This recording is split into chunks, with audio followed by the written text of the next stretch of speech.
اما عائشہ رضی اللہ تعالیٰ عنہا وسلام اللہ علیہا کہتی ہیں کہ نبی صلی اللہ علیہ وآلہ وسلم ہمیں حالت حیض میں مخصوص ایام کے اندر چھوڑے ہوئے روزوں کی قضا کا حکم تو دیتے تھے، نمازوں کی قضا کا حکم نہیں دیتے تھے. یعنی وہ جو 7 دن ایوریج 7 ہوتے ہیں، بعض کے 10 بھی ہوتے ہیں، بعض کے 3 بھی ہوتے ہیں، وہ ہر ایک نے دیکھنا ہے. اس میں کوئی مخصوص صحیح روایتوں کے اندر کوئی ایسی چیز نہیں آئی کہ کوئی پیٹ ڈیز بتا دیے جائیں. وہ ہر عورت کی اپنی ایک عادت ہوتی ہے، اس عادت سے وہ خود کیلکولیٹ کر سکتی ہے. تو ان دنوں میں چھوڑی گئی نمازیں ان کی قضا کوئی نہیں ہے، اور جو روزے ہیں ان کی آپ نے قضا بعد میں دینی ہوگی. ٹھیک ہو گیا. باقی قرآن بھی نہیں چھو، جب نماز ہی نہیں پڑھ سک رہے تو قرآن کیسے چھونا ہے، اور قرآن کو کیسے پڑھنے والا معاملہ ہے، ورنہ تو احادیث میں آ جاتا ہے. البتہ ایک چیز ہے کہ جنبی شخص، یعنی یہ مخصوص ایام میں ایک جنب کی ہی ایک دوسری فارم بن جاتی ہے نا. جنبی شخص ہو یا حائضہ عورت ہو، وہ اللہ کا ذکر کر سکتے ہیں. صحیح مسلم میں طہارت والے چیپٹر میں موجود ہے. اما عائشہ رضی اللہ تعالیٰ عنہ سے جب پوچھا گیا تو انہوں نے کہا کہ نبی علیہ السلام ہر حال میں اللہ کو یاد کرتے تھے، چاہے وہ جنبی بھی ہوں. آپ کئی ایک اذکار جتنے بھی ہیں وہ آپ دعائیں وہ کر سکتے ہیں. قرآنی دعائیں بھی بغیر قرآن کی نیت کے صرف دعا کی نیت سے کر سکتے ہیں. البتہ قرآن نہیں پڑھ سکتے. وہ ابو داؤد میں حدیث ہے، مولا علی رضی اللہ تعالیٰ عنہ علیہ السلام کہتے ہیں کہ نبی صلی اللہ علیہ وآلہ وسلم کو حالت جنابت کے علاوہ اور کوئی حالت قرآن پڑھنے سے مانے نہیں ہوتی تھی. آپ قرآن ہر حال میں پڑھتے تھے، چاہے وضو ہو نہ ہو. جنبی ہوتے تھے تو قرآن نہیں پڑھتے تھے. تو اس سے وہ کیا بتانا چاہ رہے ہیں کہ جو ایسی کنڈیشن کے اندر ہے. اب عورتوں کا معاملہ وہ کہتے ہیں وہ جنبی تو نہیں ہے، البتہ وہ اس کنڈیشن سے ضرور گزر رہی ہیں، لیکن وہ ان کی اختیاری نہیں ہے، اس کو وہ خود ریموو نہیں کر سکتی جب تک وہ دن نہ گزریں. جنبی شخص تو اسی ٹائم غسل کرے پاک ہو جائے گا. تو اس لیے یہ 100% میچ نہیں کرتا. تو میں اس میں پھر ان کو بخاری مسلم کی حدیث پیش کرتا ہوں. بلکہ میں یہاں پہ چاہوں گا کہ یہ جو مشکات المصابیح میں بار بار کہتا ہوں انسائکلوپیڈیا آف حدیث ہے، یعنی یہ اہل سنت کی مین سٹریم کی ساری کتابیں، بخاری، مسلم، ابو داؤد، ترمذی، نسائی، ابن ماجہ، الموطا امام مالک، اس کی یعنی نوٹس ہیں 6294 احادیث ہیں، 6294. ریپیٹیشن نہیں ہے، لہٰذا یہ بخاری مسلم سے بھی زیادہ حدیث ہیں اس میں، کیونکہ ریپیٹیشن نہیں ہے. 3 فائلیں ہیں 18 MB کی PDF ڈاؤن لوڈ کر لیں ahlsunnatpak.com سے، اور وہ مفت ڈاؤن لوڈ کر سکتے ہیں. آپ کو مارکیٹ سے مکتبہ اسلامیہ سے مل جائے گی. بڑی کوشش ہے، شیخ زبیر صاحب کی تحکیم کے ساتھ ہے. اور یہ وہ کتاب ہے جس کے اوپر میں نے پورا لیکچر دیا ہے. میں نے بخاری مسلم پہ نہیں دیا کیونکہ یہ بخاری مسلم کی بھی کمی پوری کر دیں گی، اور مینیجیبل فارم میں، نوٹس کی فارم میں. مسئلہ نمبر 111B ہے مشکات المصابیح کا مکمل تعارف، وہ دیکھ لیں. اس میں آپ شروع میں ہی نا، آپ کو طہارت کے چیپٹر میں چلے جائیں نا تو آپ کو ایک چیپٹر مل جائے گا. دیکھیں نا طہارت کے چیپٹر میں کتنے سب چیپٹرز ہیں.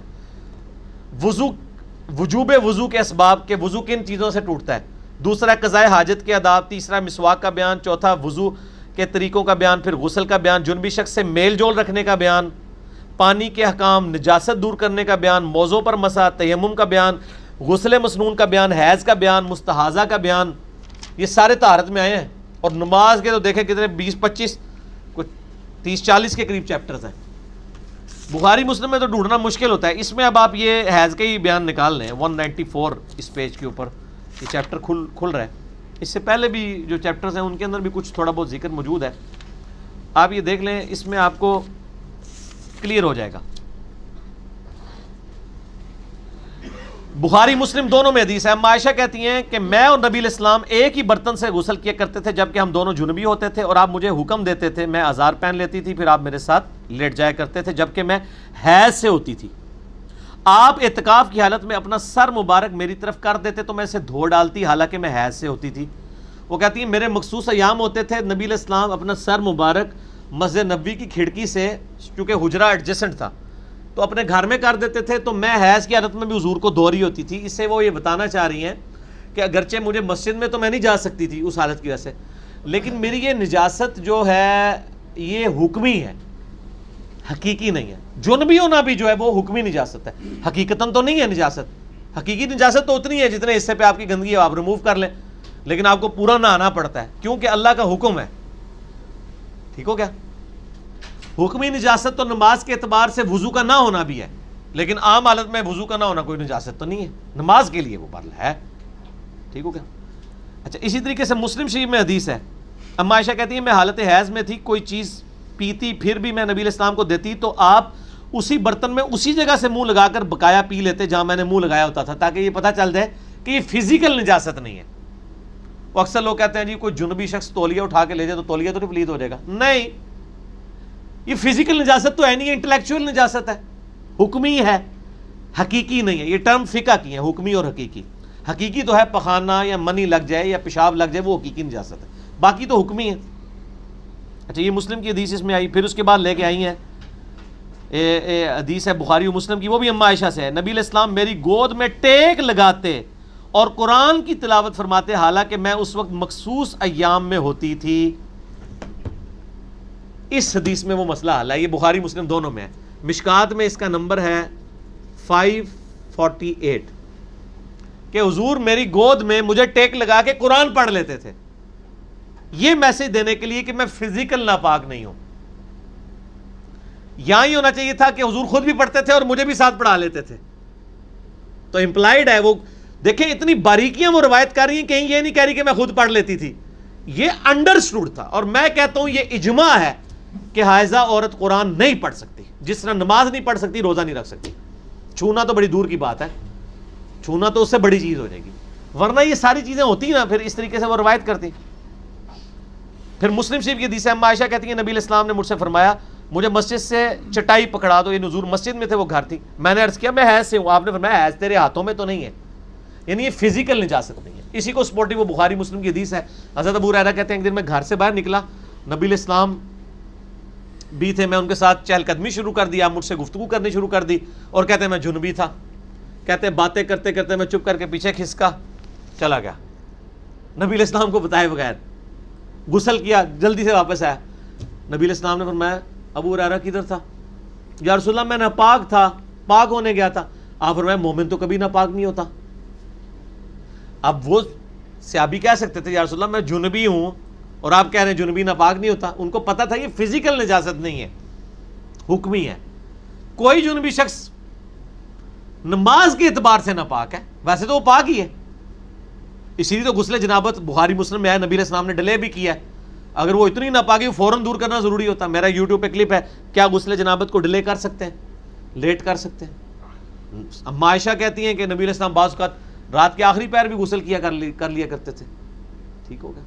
ایک ہی غسل میں تمام بیویوں کے پاس بھی چلے جایا کرتے تھے. ٹھیک ہو گیا. اس میں یہ ہے کہ آپ سونے سے پہلے وضو کر لیں، ہاتھ وغیرہ ہاتھ منہ دھو لیں، وہ چلے ایک پروٹوکول کے طور پہ، وہ بھی کوئی اتنا کمپلسری نہیں ہے. تو وہ یعنی یہ فزیکل نجاست نہیں ہے، لیکن حکمی نجاست ہے. نہ عورت قرآن پڑھ سکے گی. المصنف ابن ابی شیبہ میں آپ کو آثار بھی صحابہ اور تابعین کے مل جائیں گے اس حوالے سے. وہ ضرورت ہی نہیں ہے، احادیث بالکل واضح ہے اپنے مزاج کے اندر. اما عائشہ ورنہ یہ روایت کر دیتی تو قرآن کو وہ چھوئے گی بھی نہیں. اب وہ کہتے ہیں جی وہ ٹیچر ہوتی ہیں تو وہ قرآن انہوں نے پڑھانا ہوتا ہے. تو یار یہ قرآن جو پڑھائے جا رہے ہوتے ہیں مدرسوں میں، اگر مدرسوں والوں نے بھی دین کو فالو نہیں کرنا، لڑکیوں کے مدرسوں والوں نے، تو ساری ٹیچروں کو ایک وقت تو نہیں مخصوص ایام شروع ہوں گے، تو وہ بیمار بھی تو ہو جاتی ہے نا. 7 دن کے لیے وہ کم و بیش وہ دوسری ٹیچر اس کی جگہ آ جائے. اچھا پھر وہ کہتی ہیں جی وہ حافظ قرآن ہوگی تو وہ حفظ بھول جائے گی. اور یار عورتیں تو پوری پوری زندگی حفظ کرنے کے بعد قرآن منہ کھول کے نہیں دیکھتی ہیں. تو انہوں نے 7 دیہڑے جی پڑھانا ہے. ان 7 دنوں سے آپ حافظ قرآن جو تراویح پڑھانے ان سے پوچھیں، کئی بار ان کے اندر وقت آتا ہے مہینہ نہیں کھول کے دیکھ سکتے مصروفی کی وجہ سے، لیکن وہ بھول تو نہیں جاتا. 7 دن میں آپ نے کیا نکالنا ہے اس میں سے. ٹھیک ہوگا جی. لہذا قطن یہ والا معاملہ نہ کریں. اور اس کی وجہ سے دیکھیں بڑا ایک فتنہ بھی کھڑا ہو رہا ہے، اور یعنی اہل حدیث جو ہے وہ اس کو پھر دوسرا رنگ بھی دے رہے ہیں. شریعت کو آپ چینج کرنے کی کوشش نہ کریں. میرا تو دعویٰ ہے جی اس کے اوپر اجماع ہے، اس کے خلاف کوئی بات نہیں ملتی. پرانے اہل حدیث علماء میں بھی کہیں نہیں ملتی. ایون آج کا میں نے شیخ زبیر صاحب کا بتایا کہ انہوں نے بھی فتویٰ لکھ دیا. ایون غلام مصطفیٰ ظہیر صاحب کا بھی موقف یہی ہے کہ حائضہ عورت جو ہے وہ قرآن کو ہاتھ نہیں لگائے گی نہ قرآن پڑھے گی. تو ذکر اذکار کریں نا یار، وہ اس سے بڑا کام نہیں کر پا رہی، نماز نہیں پڑھ. تو اب آپ کو یہ بھی کوئی مسئلہ تلاش کریں کسی کہ نماز اس کی شروع کروا دیں. 7 دن تک نماز نہ پڑھنی پڑے تو کتنی روٹین ڈسٹرب ہوتی ہے، آپ ذرا عورتوں سے پوچھیں. تو اسی لیے پھر اس کے لیے تجویز کیا گیا کہ وہ نماز کے اوقات میں ایٹ لیسٹ 5 اوقات میں اتنی دیر کے لیے وہ بیٹھ کے اذکار کر لیں، سنت اذکار تھوڑے ہیں یار، گرین کارڈ بلو کارڈ ہی پڑھنا شروع کر دیں، اذکار سے تو کوئی معاملہ نہیں ہے نا، وہ تو آپ کر سکتے ہیں ہر حال میں، مسلم شریف میں حدیث موجود ہے، صرف قرآن کا مسئلہ ہے نا۔ تو احادیث کا مزاج بالکل کلیئر کٹ بتاتا ہے کہ یہ معاملہ اس طرح ہے، اس میں کوئی اگر کوئی ہے کمزوری تو آپ کاؤنٹر کوسچن کر لیں مجھ سے۔ علی بھائی اگلا سوال ہے کہ کیا مخصوص ایام میں خواتین جو ہے وہ معوذات، دعائیں یا آیت الکرسی پڑھ سکتی ہیں؟ دیکھیں میں نے پہلے بھی بتایا نا، صحیح مسلم کے اندر حدیث موجود ہے، اس کے اوپر باب بھی باندھا گیا ہے طہارت کے چیپٹر میں، کہ اما عائشہ رضی اللہ تعالیٰ عنہ سے جب پوچھا گیا تو انہوں نے کہا نبی صلی اللہ علیہ وآلہ وسلم ہر حال میں اللہ کا ذکر کرتے تھے۔ اس پہ اجماع امت ہے کہ قرآن، نماز اور روزے کے علاوہ جتنے عام سنت اذکار ہیں نا، اس کے سوا جو سنت اذکار وہ آپ کر سکتے ہیں، ایون جو قرآن کی دعائیں ہیں وہ بھی آپ کر سکتے ہیں، قرآن کی نیت سے نہیں کریں گے، دعا کی نیت سے۔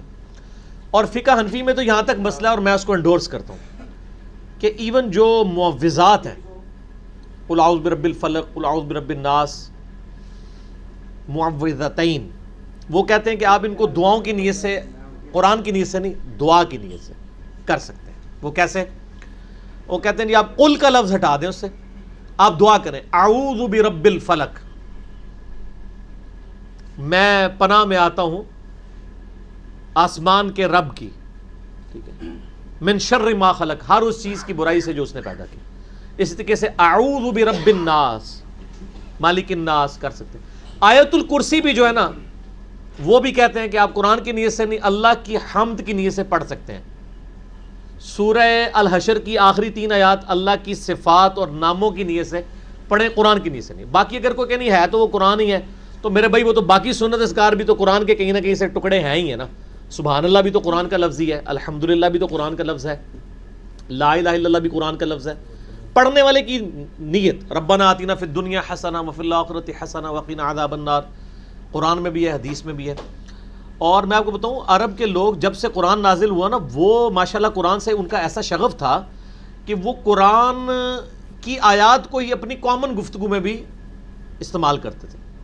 آپ جنگ یرموک کا جو کلپ انہوں نے فلمایا نا عمر سیریز کے اندر، تو سیدنا عمر کا انہوں نے دکھایا کہ وہ بازار میں چیک کر رہے ہیں کوئی ملاوٹ تو نہیں کر رہا۔ اسی دوران ابو عبیدہ بن جراح کا ایک قاصد آتا ہے اور دور سے کہتا ہے بشرا یا امیر المؤمنین، بشرا، خوشخبری ہوا ہے امیر المومنین، نصر من اللہ وفتح عظیم، الیرموک الیرموک۔ اب قرآن کی آیت تو یہ نہیں ہے، قرآن کی تو آیت ہے نصر من اللہ وفتح قریب، انہوں نے کیا پڑھا؟ نصر من اللہ وفتح عظیم، کیونکہ فتح ہو چکی تھی۔ قرآن کے آپ الفاظ کامن زبان میں بھی استعمال کر سکتے ہیں، اپنے محاورتاً، عربی ابھی بھی کرتے ہیں، تھوڑا سا اس کو چینج کر کے نا تو اس کو یوز کر لیتے ہیں۔ ظاہر عربی کی ڈکشنری بک بھی ہے نا، یہ ایک ڈکشنری تو خیر بعد میں بنی ہے، قرآن کو دیکھ کے ڈکشنری بنائی گئی ہے، قرآن تو ڈکشنری سے سپیریئر ہے۔ ڈکشنری تو دوسرے لوگوں کے لیے ہوتی ہے جو نہ جانتے ہوں وہ زبان، جو اہل زبان ہے ان کو تو ڈکشنری کی ضرورت نہیں ہوتی۔ تو اس طرح کے اذکار آپ کر سکتے ہیں، کوئی مسئلہ نہیں ہے اس میں۔ تو المعوذات کے اندر جو سورہ اخلاص ہے وہ بھی شامل کر سکتے ہیں؟ جی وہ تو ہے ہی اعلان توحید ہے، وہ تو ہماری ابو داؤد میں حدیث نہیں ہے کہ نبی علیہ السلام نے فرمایا جو شخص ان کلمات کے ساتھ اللہ کی طرف متوجہ ہوتا ہے تو یہ اسماء اعظم ہے، اللہم انی اسألک بانک انت اللہ لا الہ الا انت الاحد الصمد الذی لم یلد ولم یولد ولم یکن لہ کفوا احد۔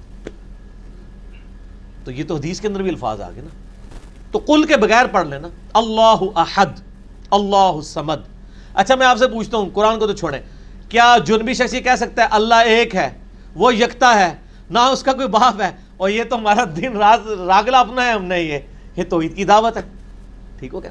تو جو صفاتی چیزیں ہیں، یہ ساری چیزیں، تو وہ اس اعتبار سے۔ باقی وہ اسپیسیفکلی تلاوت والا جب آپ کام کریں گے نا کہ آپ 100% اس کو کاپی کریں گے۔ ویسے ابن عباس سے شیخ زبیر صاحب نے بھی نقل کیا ہے علمی فتاوی علمیہ میں کہ ابن عباس سے قول مصنف ابن ابی شیبہ میں سنن کبریٰ البیہقی میں موجود ہے کہ 1 یا 2 آیات اگر قرآن کی ہوں تو وہ جنبی اور حیضہ عورت تلاوت کر سکتے ہیں، اس سے زیادہ نہ کریں، وہ پھر روٹین والا معاملہ بن جائے گا۔ ہم تو کہتے ہیں دعاؤں کو کریں، اور وہ والے باقی یہ ہے کہ قرآن کو نہ ہاتھ لگائیں، نہ قرآن کی تلاوت کریں اور اذکار کریں۔ ٹھیک ہو گیا؟